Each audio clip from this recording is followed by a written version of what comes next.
This is the Fraternal Outdoors Podcast. I see TJ said he's not going to be able to join us. I saw that. That sounds like a time. Yeah, knowing them and knowing which cat he's talking about, I'm not surprised, but I'm surprised. Oh, The cat's a little shithead they found on the side of the road in Hawaii. So I'm not horribly surprised that it decided to go be a psychopath. But I can definitely see why they'd be pretty upset. right.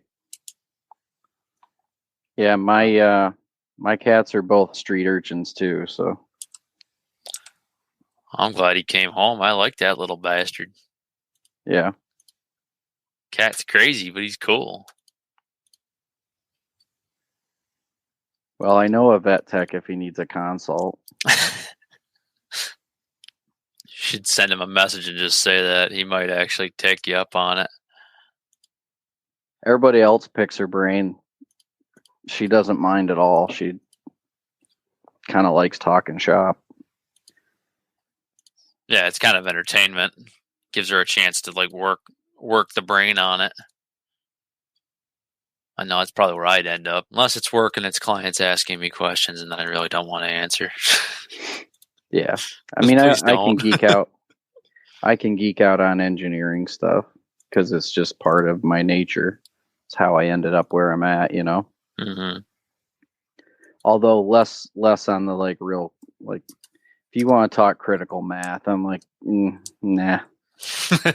Like I'm not interested in delving into formulas unless it's my own project, and even then I'm like, save that for work. Well, hey, that's a good segue that's an extra level of computing power that I turn off when I'm not when you're home. Yeah. Well, hey, that's actually not a bad segue to so I decided to try and reprint those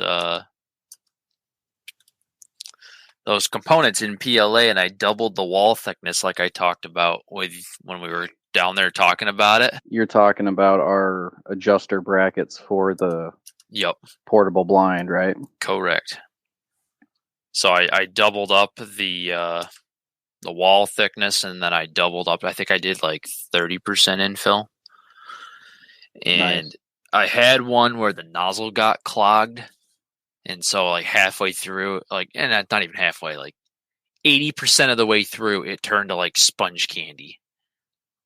Like it had a piece get like broke loose and it kind of melted it up and made a big mess. And I pulled it off and I was like, well, fun. Well, at first I was like, oh, it's ruined. And then I'm like, no, it's not. It's a perfect test piece. So I took that piece of 99-cent pole that you had given me as like a tester piece. And I put that piece in there. Dude, I tried to bend that. I put it in like one of those like gate handle things that I have on my basement door. And I was like, I'm just going to see how much pressure it takes to snap this thing off sideways, like what I figured is the weakest way. I started to bend the metal gate latch. With the grains of the layers would be the worst. It can't do that now. So I took your advice. Instead of printing it on its long axis, I printed it on its short axis. Oh, you laid it on its side? Yep, and printed with a bunch of support so that it was like... I was going to say, it's honestly probably not that much different support, because didn't it support like a long column around the outside of it for the shelf? No, I had redesigned it so it didn't bother doing that. Basically, I actually put blockers for that shelf.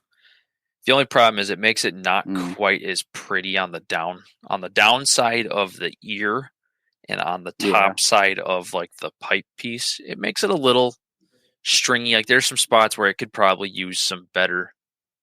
Yeah, but that'll sand out.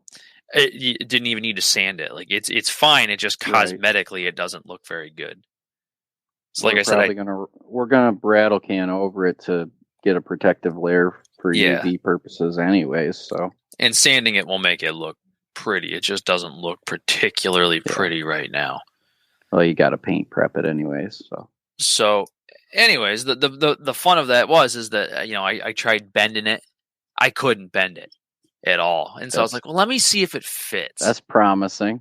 Yeah, Like it started to bend the metal gate latch before, like the metal gate handle before it bent and snapped off the PLA. So I was like, all right, let's see how hard it is to get that old one out. So I took the broken one down in the basement and whacked it with a hammer and was literally able to shock the PVC glue loose and pull the old one right out. Nice. So I got it out. Yeah, I thought the PVC glue was probably the lesser of all the evils I could use, since it's like it's meant for PVC. You know, it's not. If I had soaked that sucker in Gorilla Glue and shoved it, or 5200, like that thing is stuck.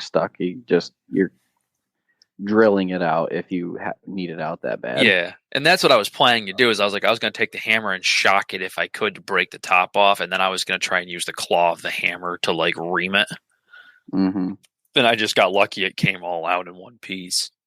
Yeah, I wrapped the new one in electrical tape and just stuck it in. So it's like, I wouldn't say it's quite press fit, but it's got enough interference to where you could get it out, but you're not going to accidentally pull it out. And I was pretty happy with it.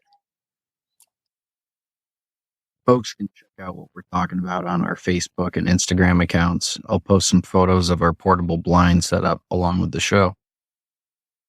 I had a coworker let me know that there's the Bradford Worth Smith store has a whole bunch more of those fiberglass poles. They like recently got another shipment in. He's like, there's a bunch of nice ones. Like, sweet. Time I might to go stock for a little up. run. Might as well. It's like adult Rector set. Yeah, basically. You just make whatever you want. Adam picks on me because he thinks I want to make everything. You know, when you've got a hammer, everything's a nail. I've got a 99-cent pole, so anything can be built with them. They're like Legos. But I mean, they are strong fiberglass poles that don't weigh. Like, I pick on you for it too, but they are actually very handy. Like, I pick on you, but it does work. Probably better than it should. Yeah, especially at that price. Like, it's the same thing. Like all the little PVC projects people have, because PVC is wildly useful, but it's expensive. So if you can do the same thing with these fiberglass poles, it's the same type of construction. It's like use the fiberglass poles that are 99-cent at the local hardware store. Military surplus fiberglass poles. Yeah, they work. They work super handy. It's the deal of the century, bro. It's a prepper's dream. Yeah, so I'm pretty happy. I did that, and then I worked on that duck blind stuff. I don't know if I had shown you. I don't know if I had shown you that any further. But so I've been having TJ come over and like basically the two of us chuck ideas kind of back and forth, and we've really. You told me you guys were doing a brainstorm, or one of you did. We were talking about the decoys that I picked up for TJ and I. It worked out really well. We came up with an idea that is going to give us the best of the structural rigidity and still give us decent cover. And it actually is not that much fabrication. Like the fact that I cut the boat and split it and spread it to where it meets the other one. I don't need to do much more. Like there'll be some patchwork and there'll be some riveting aluminum chunks together. But for the most part, we've really figured out how to make a I did catch one photo. Yeah, I think I sent you one when I mocked it up. It might have been. Was it the one on the security camera where I mocked it up in the driveway? No, I don't think it was your security camera. I think it was just a shot from the back that just kind of. We were talking. You were pointing out something else, I think, but I caught that you had it set up. Yeah, that could. I forget. We found out that the old blind panel's about the right height. Like we can use everything that we created this season. You're just laying that over it. We can the wooden part that was the frame of this year's will go away. But all those Okay. panels and everything, we can literally reuse the panel without doing a whole lot of rework. And next year, Gotcha. obviously add to it, but this year's panel doesn't go to waste. Yeah, I'm seriously thinking that for my boat, like 18-foot boat, 13-foot blind that we just built, like easily spaced with those wings that we have for throwing off to the side, it's probably the right size. Mm-hmm. That portable blind, so I'll just make an alternate set of legs that are way shorter, and it'll drape over the gunnel. And that's exactly what we did with TJ's. I mean, and you see how It'll be well. tits. Yeah. Wait until I would love to have gotten a little further this week to show you guys the design that TJ and I came up with, but Yeah, it's basically I took inspiration from Steve's blind and yeah. mixed that with our Oh. blind on a boat. What'd you mix in from Steve's blind? The layers of snow fence? No, the over top, the part that kind of comes up. When we cut the boat, Mm-hmm. we cut the boat down the middle all the way to where the keel starts to rise in the front. And I wing cut down the sides of the bottom of the boat, like basically going up towards the gunwales, so that I could spread it. And then what TJ and I decided is I will continue one of those cuts all the way down through the gunwale so that it's one loose third of a boat, if you will. And the remaining 2/3 will get directly bolted into the oar locks or through with bolts and plates through the oar locks on the side to firmly lock that part in. And the remaining third, we will just space it up higher so that you can sit sort of underneath it. Yeah. So you'll have back cover, you'll have a little bit of head cover, but you'll still exactly like Steve's, you'll be able to stand up into it'll be the set opening. set up directionally. Yeah. And so you can kind of tuck in under it. Yeah. The only downside is that we struggled with, which is rain cover for you too if you need it. Yes. You step back in a little bit. Yep, it's motion cover, it's rain cover, and then with the front part, we cut the back transom part so that I can bend the bottom of the boat up to make it more into a side, and so it'll actually end up having kind of like a buffet wall in front of you to stop the wind from just going straight at you.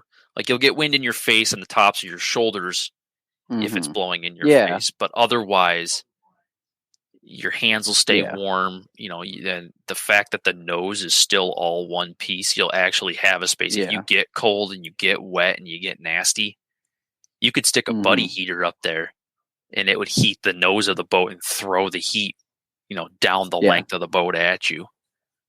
And you know what? I've even gotten more compact than a buddy heater if we need it. I've got it's like, the jet boil system, like the camp backpacker stove. Yeah. I've got another one it's a similar design. It's like that. It's like a knockoff. But I don't really use it with the cup. I have like a little heat distribution thing that like attaches to the top of it. And makes it like a little salamander heater, almost like a vertical salamander. It looks like a mini version of those little kerosene heaters that I have that aren't so little. It's like a teeny tiny version of that, but it runs off like camp stove fuel, so it doesn't take up that much space. It's just got a little hose to go to the camp stove. Yeah, it can sit pretty low. You could like sit it on a shelf if you needed to. Yeah. Oh, then you'll love this then. So I took the front seat from the blue boat and I left it in, but took the foam out so that when it's inverted in the nose, it's a shelf, like a shelf with like deep sides on it that like you could set stuff in there and it's not going to roll off the shelf. Run that by me again. How would you do? So the seat, you know how it's a U-shaped seat and you sit on the outside of the U when it's like open side down in the boat. Yeah. When I flipped the top of that, when I flipped that boat over and made it the top, the inside of that U Mhm. is now facing up, and there was foam in there. I took the foam Oh, out, I but gotcha. left the seat frame so that So you now got you a can cubby. reach. Yeah, you can reach up into it and set stuff in it as like a shelf. My You got a thought was, cubby. yeah, my thought was like if you had to do spare gloves, they're up in a Mhm. spot where they're not going to fall into the water. They're That's protected sweet. from the rain. You could put spare shot shells up there. You could Swell put idea. all of your stuff, like even like your truck keys. Like how I left them in my shoes and stuff. Now I Mhm. could take them and just put them in that cubby, and you know that everything's going to stay. Mhm. And we left the front seat. So right now, TJ's boat is exactly the same way as it was last season. We haven't had to modify his boat. So my point is I wanted to build all of this so that he could still remove it and keep his boat so that we can finish the top. And once we get the top where we want it, then we'll figure I'd out. still pull his seats and make that a deck boat. We might, but because I think you'll like it as a deck boat whether you're on the water or like on duck patrol or not. Mm-hmm. And we talked about doing it. Like we actually talked about instead removable pedestals. We talked about on his instead we would leave it alone until we were done with the top half. But Sure. I had talked about doing a 2/3 to one side bench that like rail that runs front to back that you could still use to strap things into. And then when you're duck hunting, you literally would just put all 3 or 4 guys with those clamp on boat seats. You could just put them all in there. Yeah.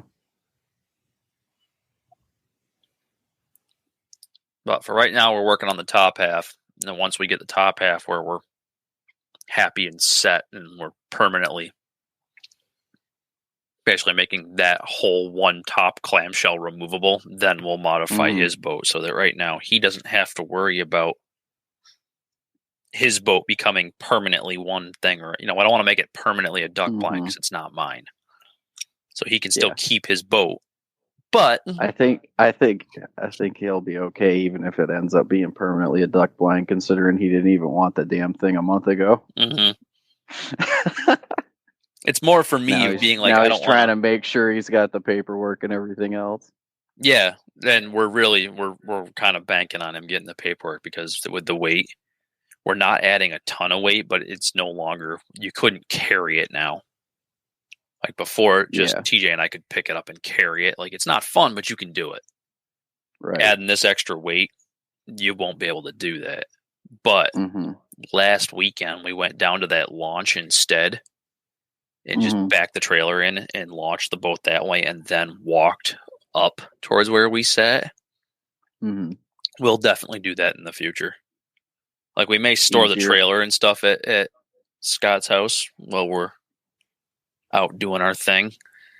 Yeah. Like for the weekend. But in terms of launching and retrieving, absolutely we will go to that launch. That's it's almost, I don't want to say cheating because it's still a lot of work, but it's way easier to get that boat in and off. Because you're backing the boat off instead of carrying the boat down to the water. Yeah. And you don't have to drag the boat up onto the trailer and drag it off. Like it just, it floats off and then you don't have to deal with dragging the trailer back and forth and loading and unloading, and you can set the blind up. And I think that's another nice thing that'll be when we get this boat here is now instead it won't be a hinge on the blind panels because they'll be attached to the top part. So you don't have to take the time to take the blind down in order to put it on the trailer. Everything will just live on the boat, on the blind. So all you do is back it into the water, load your stuff, and go. Sweet dealio. So, yeah, it should be definitely handy. And my plan for my flat bottom is to do an X-frame style blind where it's got basically one channel running right down the middle so that you could hunt either side. How long is that one? I think they're all 14 footers. I think everything we have is 14 foot. Which you can cram 4 guys in 14 foot. I mean, we're okay in the 13-foot blind. We had figured, this is what we had figured, and it works out. You get everybody into 12 feet. The only advantage that my boat would have was because it's the flat bottom, you could put a guy all the way up in the nose, whereas with TJ's, you lose after about 10 feet-ish, you lose the ability for whoever's that last guy to have a flat footing. Right. And that's why we kind of decided with TJ's that we would only build the blind open part until we got to that point. Because basically from then on, you can fit a guy in there, but it would be so uncomfortable. Like I did that the very first outing with that boat, and it was so uncomfortable. I told TJ, I said, I'll never do that again. So we kind of have figured out since that, we could fit 4 guys inside of this blind that we're building, but it's going to be tight. Yeah. That's one spot where mine will shine just because it's bigger. Yeah.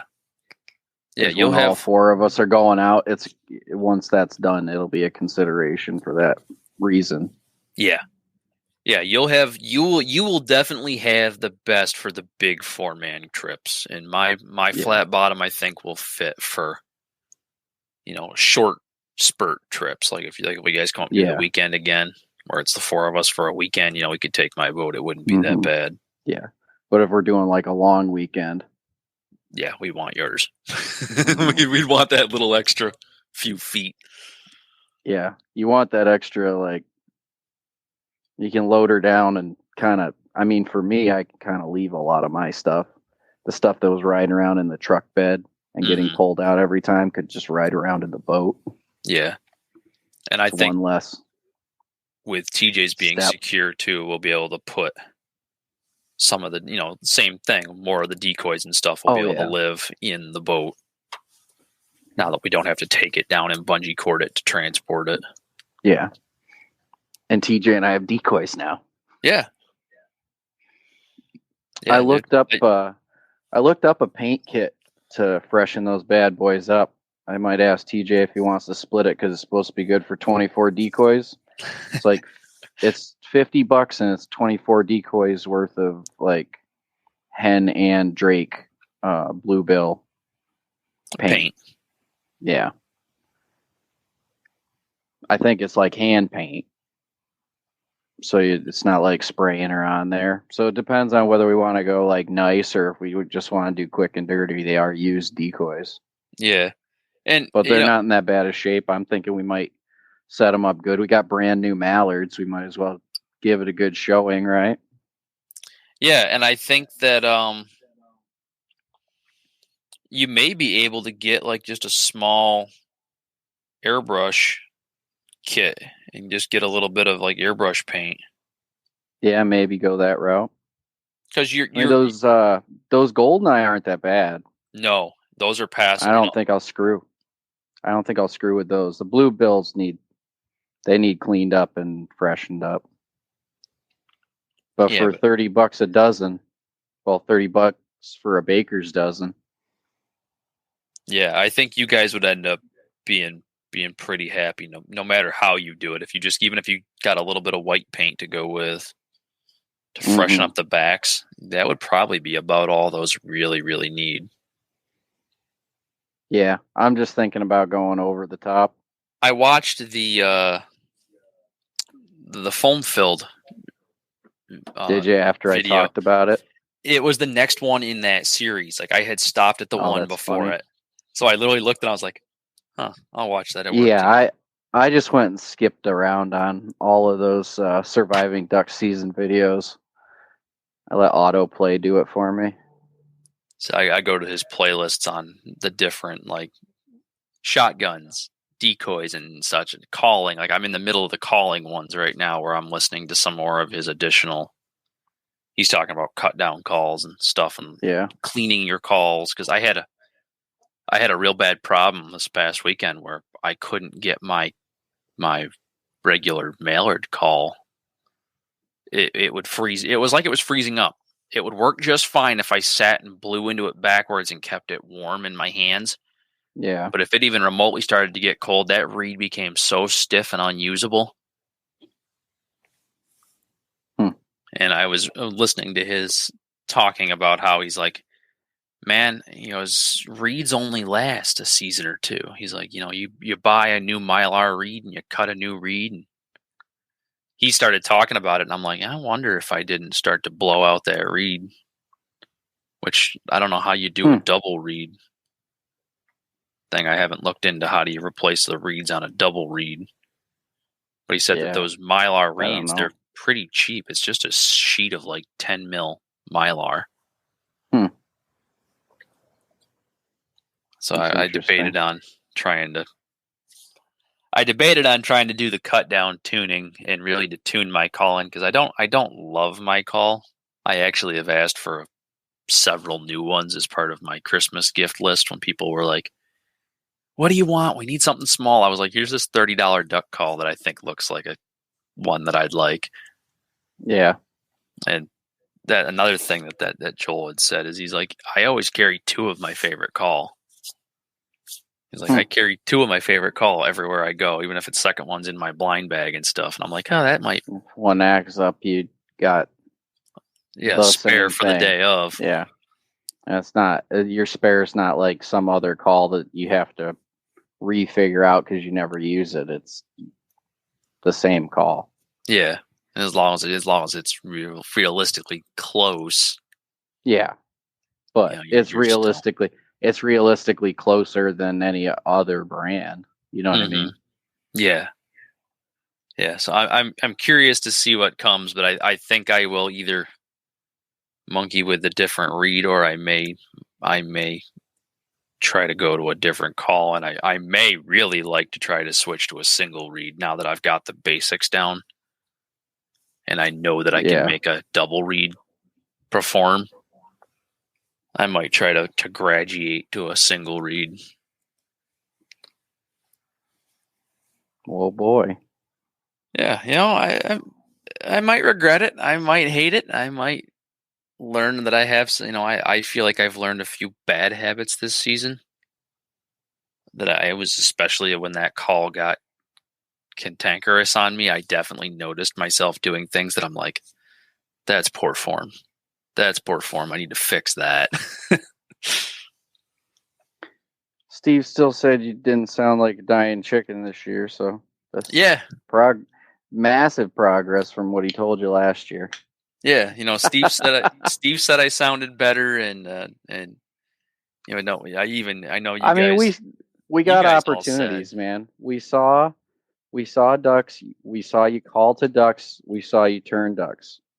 And the more that we made it sound like a little chitter chatter, like when Adam was just putzing with his, he wasn't trying to like call. He wasn't hailing them and stuff, or I was screwing with the chuckle fuck, that little accordion one. Confidence. I think those were helping too. I think immensely. We're getting better at staying still, not turning our heads. We're getting better at spotting them. Like we're slowly moving in. Yeah, I'm very happy overall with how much we as a group have developed this year. I mean, since the last time we talked on the podcast, we've all freaking gotten ducks. Like, yeah, multiple ducks. We've seen success. That's the biggest proof, is we've seen a lot of ducks and we've seen success. We've gotten on them. Yeah. We are progressing from dabbling and dipping our toes in to actually like becoming proper duck hunters. Yeah, proper solid results for our effort. I still and we also have to take into consideration we're in New York and people don't like. Not that people don't slay them, but it's fewer and farther between than like what the internet would have you believe with all the southern states and stuff. Yeah, we're not in Arkansas, like Louisiana. Yeah, we're fighting for. We're in the we're in the Finger Lakes of New York. Like, I still think it's not that they're here, but they're not in the droves. Yeah, unless you hit it just right. Our Thursday night or evening hunt there, that I think that may be the most I've ever in, like, even in our group, I think I've ever bagged in a day or had a group bag in a day. That That basically Yeah. limit and a half that you and I had. That made me feel Yeah. really. I mean, that was cloud. That's my cloud 9 moment for the whole season for me. Is that day? Yeah. Like, I love shooting the banded bird, and do not get me wrong, I am tickled. But having you and I go out and have that kind of success on a day when up to that point we'd had a very lackluster season in my mind.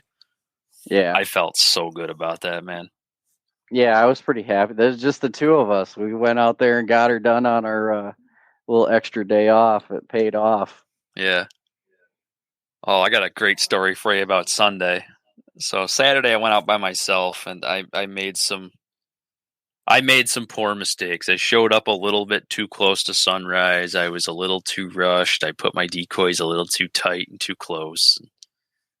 I still ended up getting lucky I had a couple groups of buffleheads fly through, and I got a little bit of residual luck. But then Sunday I talked to TJ, and I convinced him to take the morning with me. And we set everything up. We had a beautiful set. Everything was good. We had some ducks moving. Called a set of mallards in, a hen and a drake mallard. Turned them out. Turned them from. They were way high, way passing us, and I got them turned and brought them around us. They flew right overhead. They went straight out away from us, and they turned and they came straight back at us when I called them. I called them and turned them. They went straight at us. 15 yards away, coming straight at us. Finally, I told TJ, I go, shoot her. The hen was coming straight in. I told him to shoot her. He pulls up, bang, misses. His gun jams. He can't shoot anymore. Meanwhile, I go to pull my gun up. My thumb was so cold from sitting outside the gloves calling. I couldn't even get my darn safety off. So I am sitting there. This duck is 15 yards in front of us. Nearly stopped dead in her tracks, and I couldn't get the safety off. Way to go. Last duck of the season, and TJ had a malfunction on a duck that should have been dead, and I didn't even get to shoot. That happens. Yeah. You guys were surprised. You guys were surprised I didn't shoot several times. I'm like, I was like, no, it wasn't my shot. Like, I didn't have. If I had pulled the trigger, it had just been to fire for effect. Like, I wasn't on it. Like, I'm not going to shoot if I'm not on it. So I watched that in that first duck, hooded merganser that I took on Canisius. I watched that video back, and oh yeah, you sent me that, I think. Yeah, you were very right. What I never realized is when that duck came overhead that I shot, there was another one that went right over my left shoulder. I mean, practically over top of the blind. I think I knew about it at the time. But we both focused that one duck.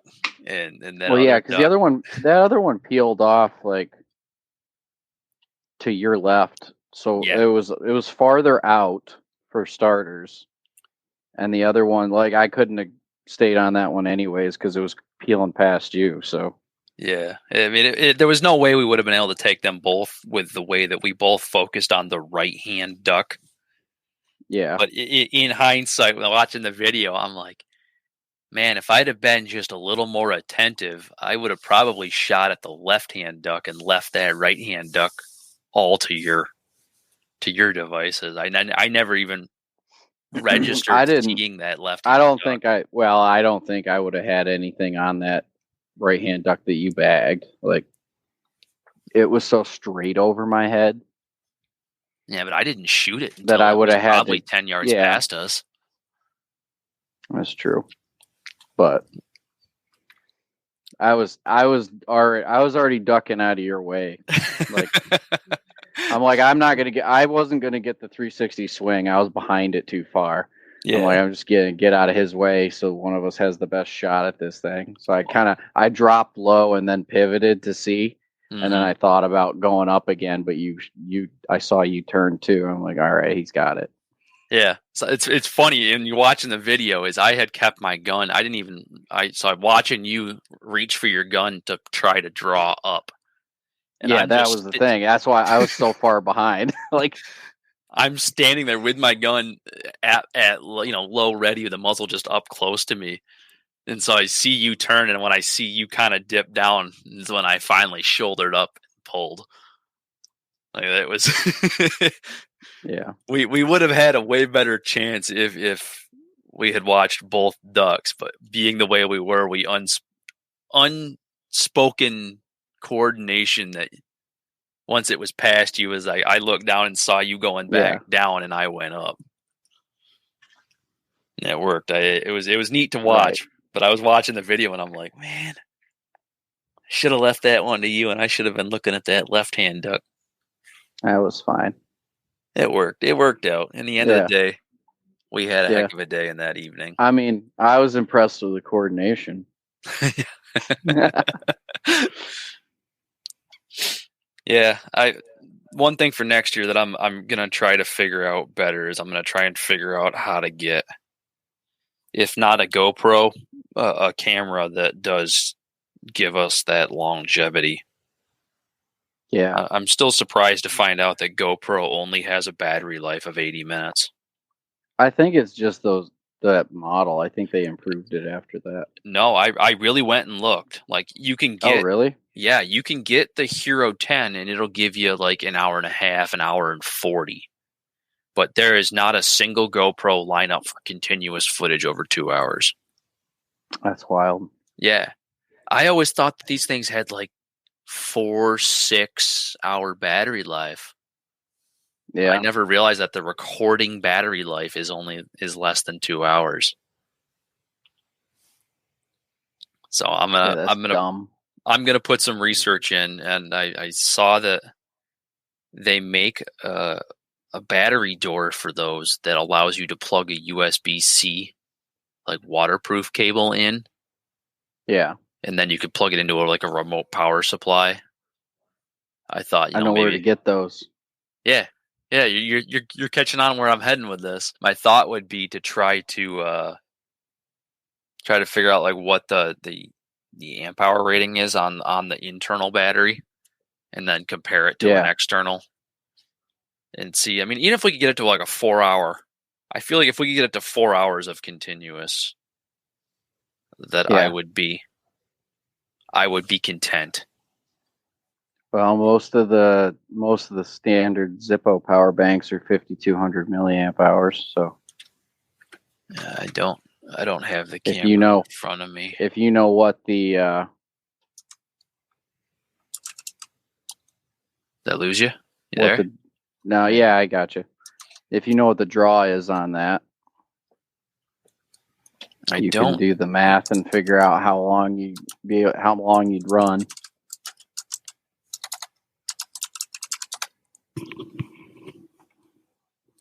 Yeah, I'm going to Google right now to see if Google has the answer.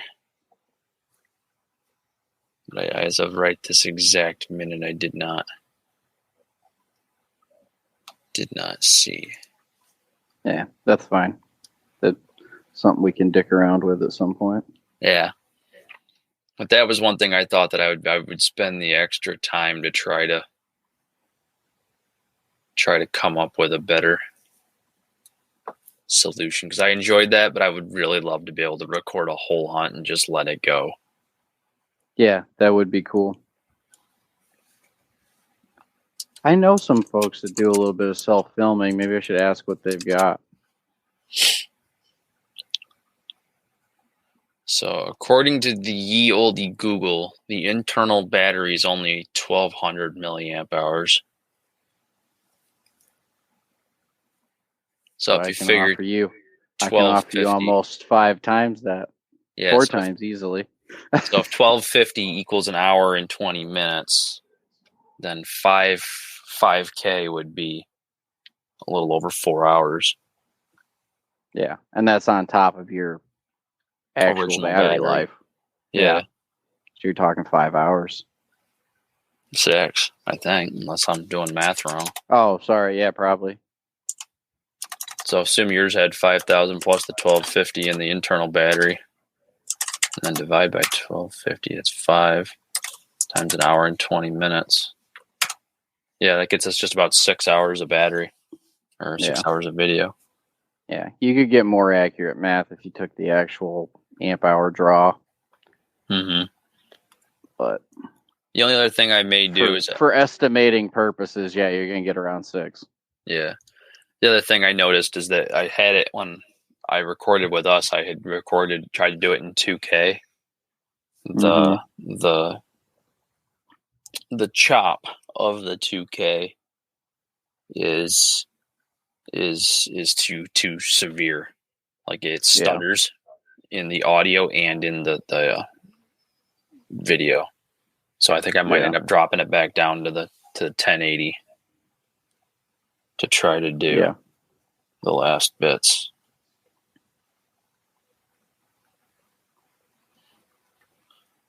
I think it'd be fun to put a camera on us.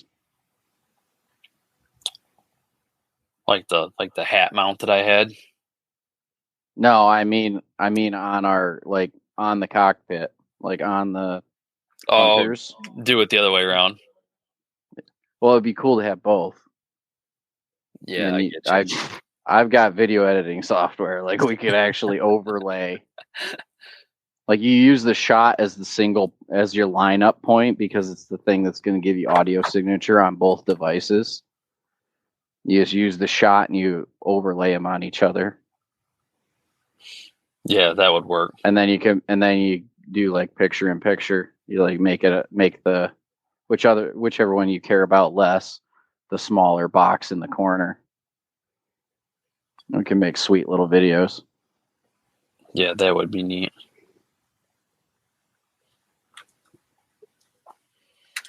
Yeah, that would be quite something. I think that would be a fun experiment anyway. You see if my monocular, what the battery life is on my monocular. Mm-hmm. That thing's got a slot for an SD card. Well, I bought that massive SD card. Yeah.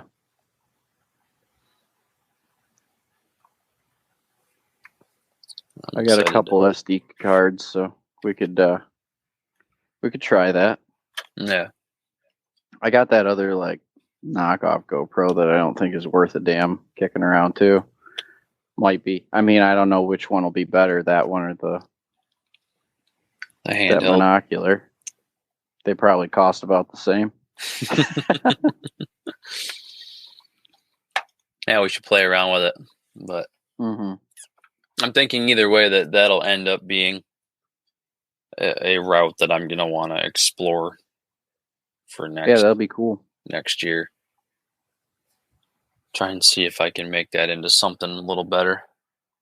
Yeah, it'd certainly be fun to play with, if nothing else, right?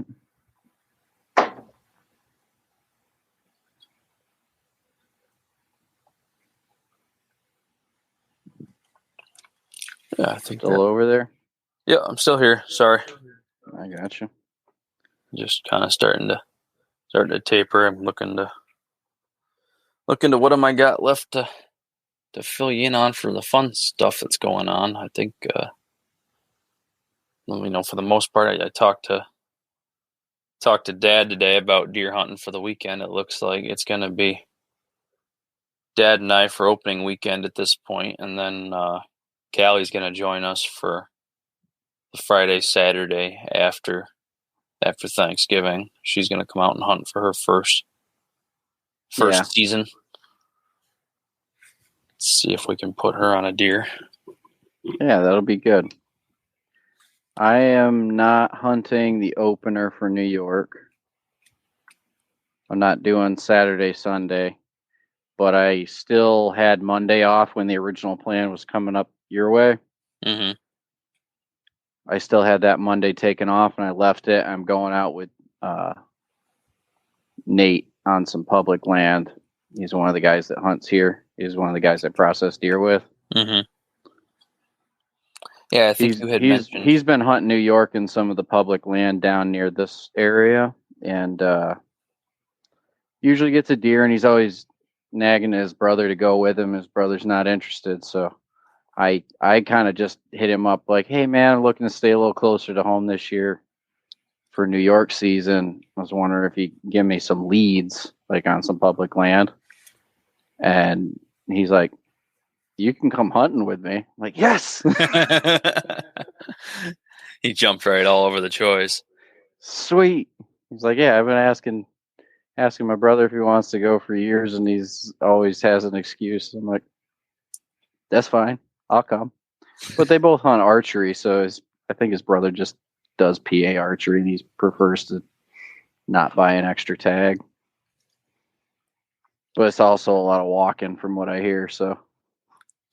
Yeah, I imagine that would be quite the amount of work.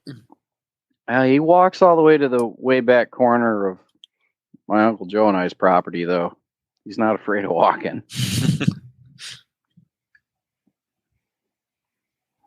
Parks down at their barn and walks all the way up to that mud hole.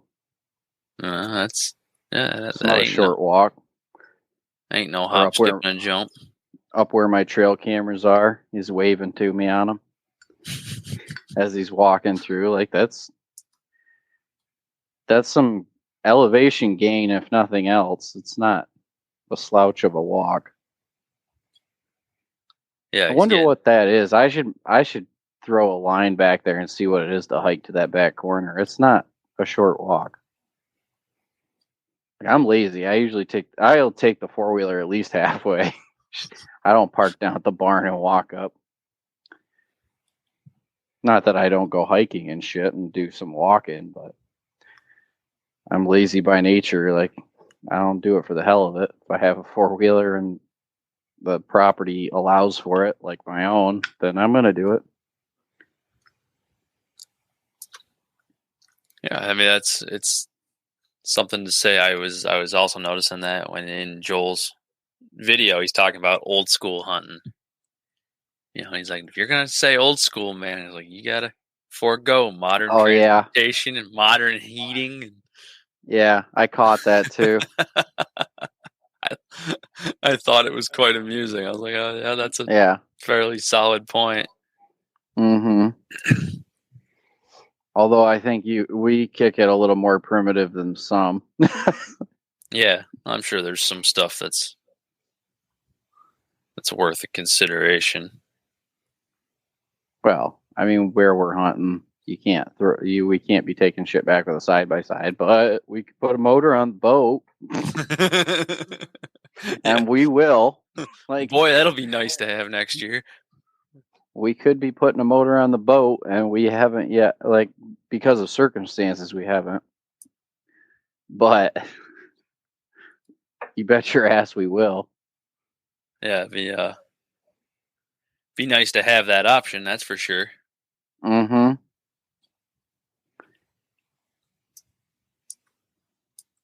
We do always have the backup plan of chucking the anchor out in front of us and hauling ourselves forward with the rope and then chucking it out again and then hauling us.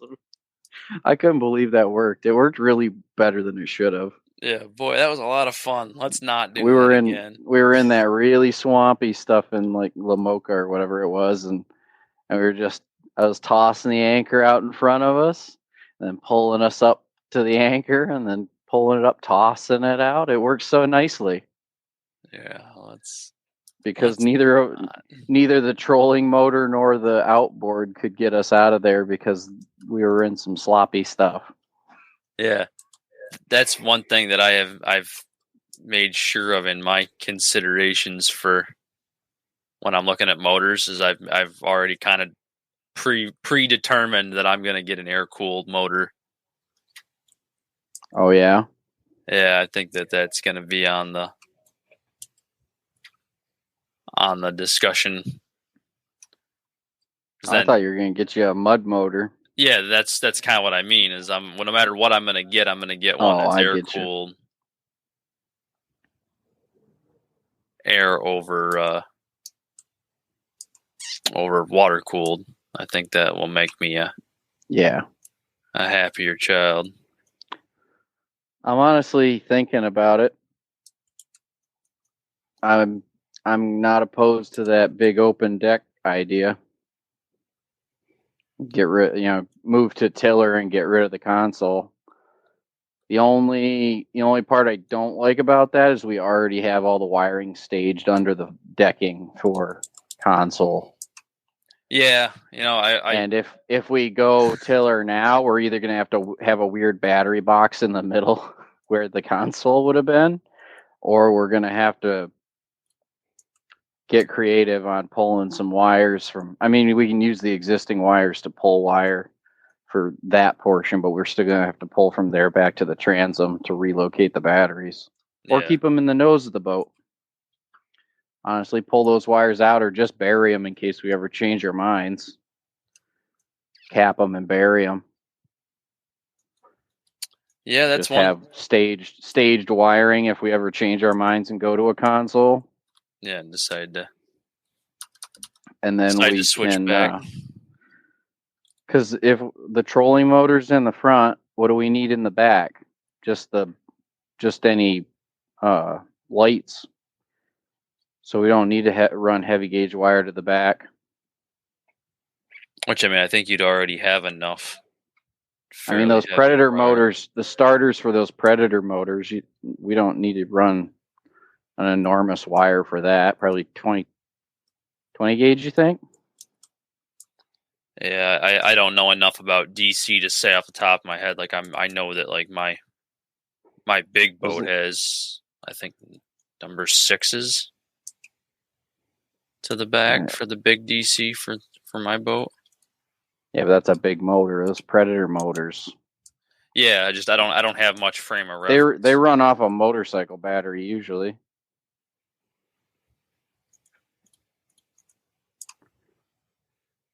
What size motor are you gonna throw on?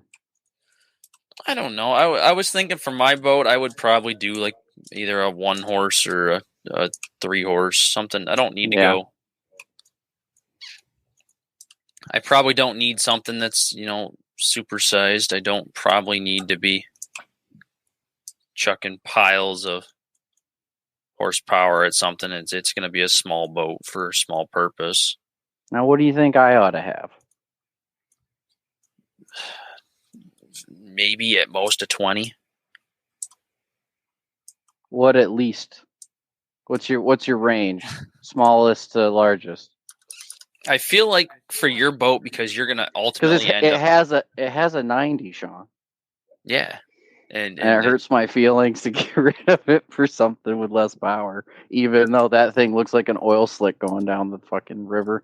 Oh, and it's your 90 is nice, but it's so overkill. Finicky son of a bitch. Yeah, and it's way overkill. Well, the guy had it on Erie. And I'm sure he enjoyed it, but I don't. Probably wasn't overkill there.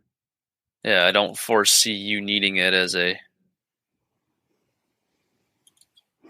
sometimes Lake Erie. Sometimes we're running late, Sean. I'm not gonna say you're wrong. I'm just saying it seems like it's a. Your Chevy will go a lot faster than you actually take it. Yeah, I guess. You don't need the motor to be as big as it is, Sean. Why don't you have a smaller motor? I mean, I do have a baby motor. It's just. But you like having, but you like having the extra little bit of zing there, don't you? I don't know. You could probably go down to like. If you wanted to, I like having the extra zing. Smaller, you could probably get away with like a 15, but I mean, if you could find a 20, 25 horse air cool, like those air cools are wicked expensive too. That's the other thing to consider is, you know, whatever you think that the water. That depends on the route you take. Because Predator motors are not that bad, and then you get the kit.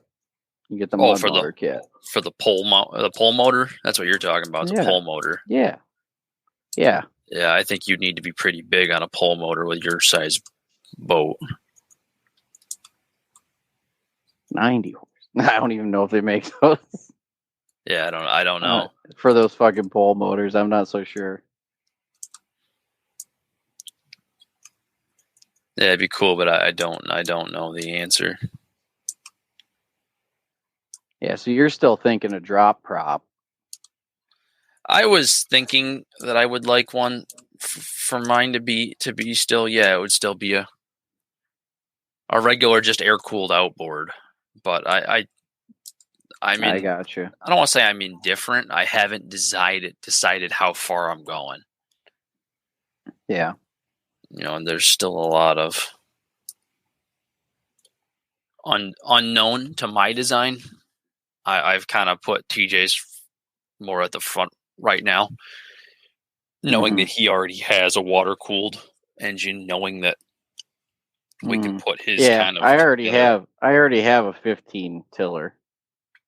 It hasn't been running years, but it ran when it was stopped. So as long as it doesn't need ungummed too badly, Yeah, it's within reason. it's within reason. There's nothing catastrophically wrong. It just might be gummed up. And that's kind of where I'm thinking that, I'm a blank slate, considering I'm essentially right now just getting a rowboat and I don't have a motor. Yeah. It's a bitch to have motors laying around, Sean, because you want to use them before you buy something. I think you've got a case too, because your motors, your 90 horse is getting to be, it might be just as worth to replace as it is to rebuild. Troubleshoot. Yeah. Even if you rebuild it, it's still going to be a grumpy old motor. Even if it's got brand new parts in it, it still is what it is. It's still going to be a 2-stroke, so you're still going to have an oil slick. You're a slave to what it is being what it is. Whereas if you went with a newer, smaller motor, you could probably get better fuel economy and better performance. But you're probably not going to. Maybe I should see what I can get to sell that thing. I might consider it at this point, especially if you're ready to abandon. A 90 that just needs a new solenoid, like a 94 stroke that just needs a new solenoid. I mean, it's not that it's really all that bad. It might even just need to be cleaned and dealt with, but I don't do outboards, so I don't have enough direction to even tell you. That's probably, what I'm saying is probably worth something. I might be able to trade for something 4-stroke, anything 4-stroke. I might just start the horse trade game. Seems to work for fucking TJ and his motorcycles. I was gonna say you might as well just see what's out there. Yeah, I might just take some pictures of that bad boy and see what's out there. See if somebody wants to trade. They're like, hey, I want that 90 horse because yeah, baby, it's 90 horses, and they like to fuck with outboards. I'm okay with small motors, but I don't like outboards. They're just all crammed in one fucking tiny little package, and I can't get to anything.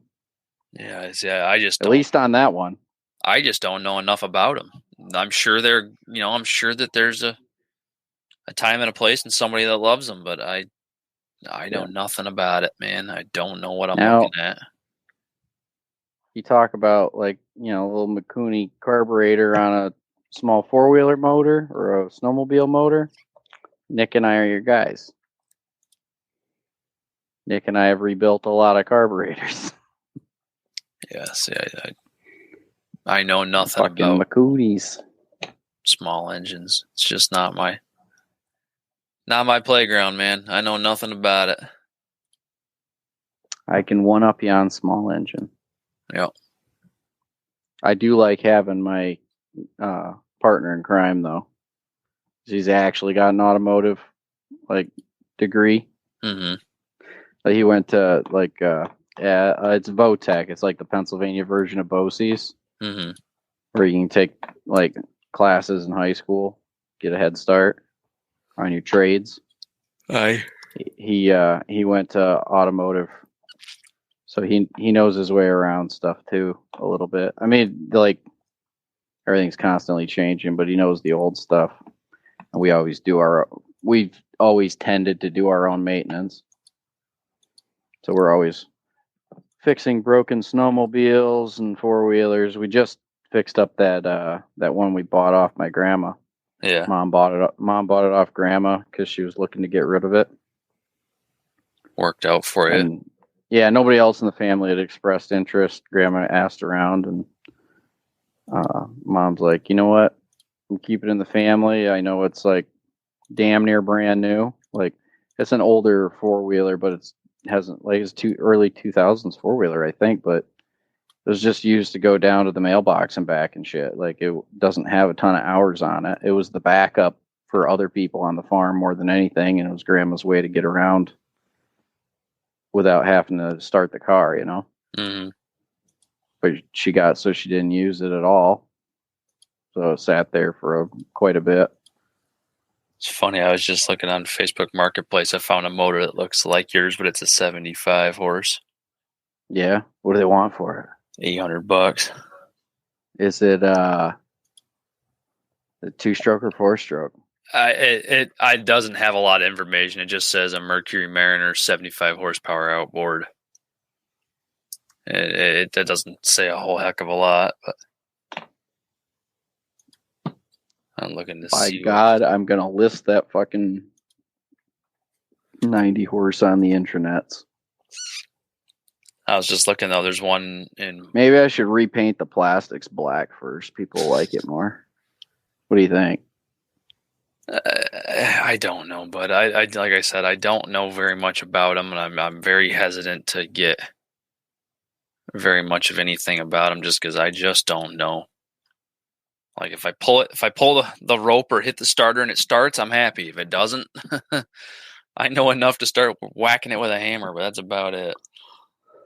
Fine, I'll fucking ask Cody.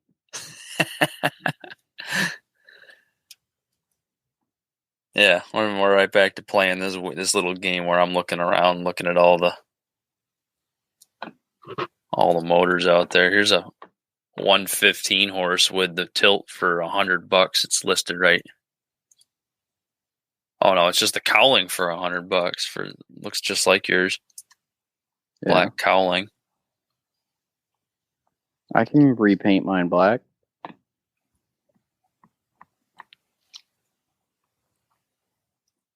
Yeah, they look kind of.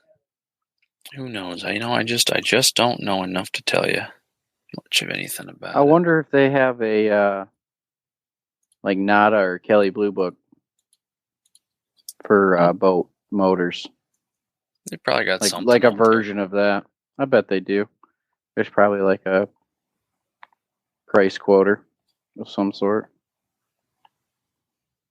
Or I'll just ask Cody. Let Cody be your KBB. He might just tell me where to look. That's what I did with Grandma's 4-wheeler. Mom wanted me to like figure out what it was worth so she could pay her. Like, she didn't want to shortchange Grandma. She wanted to pay her what it was worth, you know.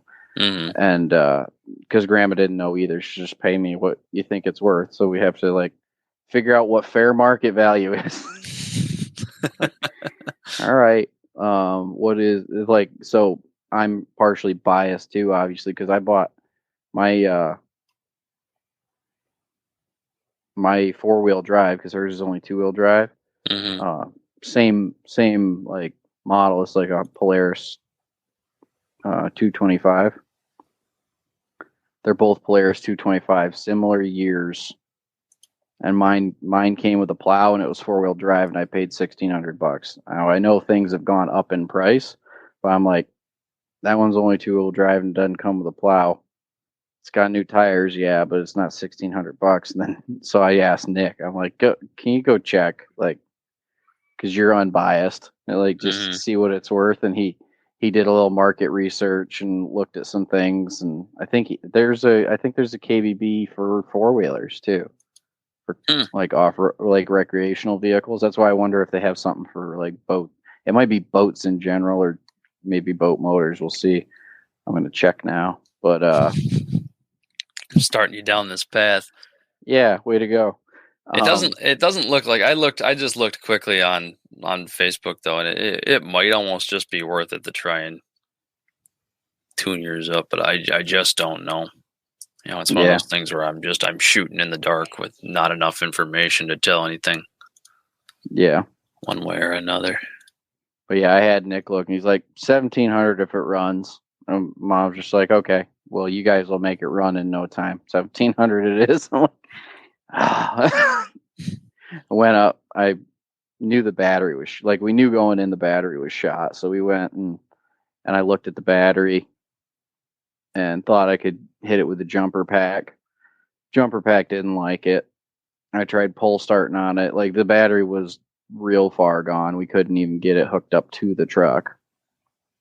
So we ended up going to roll it down the hill.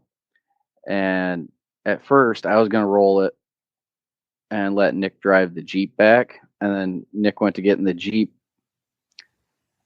and he was wearing his boots and he's big man with big feet and his big boots wouldn't fit to run the pedals in the Jeep. And he's like, that's not going to work, Hoss. I think I'll ride it down. So we were just going to ride it down the hill. And then I had the tow strap all wrapped and ready on the front of the four-wheeler. We're just going to hook it to the hook on the Jeep. Mm-hmm. So Nick starts rolling off down the hill. I realized I'd left the garage door open, go over, close that up, get in, and go to start the vehicle. It says no key fob because I handed my keys to Nick. So he rolled off with your keys. He rolled down the fucking hill with my keys. I'm like, oh no, Nick. Oh, man. So I had to run down. I walked down the hill, got the keys, and kind of trotted back up the hill, drove down. He was trying to skateboard the four-wheeler, like stepping off like a scooter. Mm-hmm. Just stepping off with one foot, kind of pushing it along. He almost ran his fucking foot over. I got down to him finally and hooked to him and just pulled it down to the house. And then we tore into it and started screwing around. And it's quite an ordeal to get to the carburetor on that. Like you got to tear a bunch of shit off. So we tore a bunch of shit off to get down to the carburetor and cleaned up the carburetor. But while it was unhooked, I'm like, let's just flush the fuel line because we know there's probably a little bit of old fuel in the bottom. Like it was somebody had ran it out of gas the last time it was used. Yeah. But I figured like there might be some gas in the line, might be gummy in there. Like we'll just flush it real quick. Turned the hose from off to on, nothing. Off to reserve, nothing. There was fuel in the tank because we put some in it, obviously, to try and start it.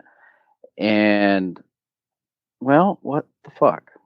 Try to figure it out, see what's going on, like screw with the valve a little bit. I don't know. So I went and I gave the gas cap mouth to mouth. Fuel everywhere. Bunch of nasty stuff come flying out. I don't know because it's down under the tank. Like It wasn't where you could like see. But then the valve, even off the valve wouldn't fucking work. So then I had to pinch it off. We had to put that carburetor back really fucking quick. And we just hooked it right up. So I got to check in on that valve and it needs a new battery, but otherwise she runs. Well, that's cool. Batteries is a pain in the ass at the moment. Need a new one before hunting season. You know, that lawnmower that you gave me there, I kept on saying I needed to replace the battery, man, but every time I go to start it, even though it's definitely just struggling, fires right up every time. You gotta see what kind of battery that is, man. We gotta buy stock in that because that thing's been on the verge of death. If it's the same battery when I gave it to you, yeah. If that's the same battery, that thing has been on the verge of death for years.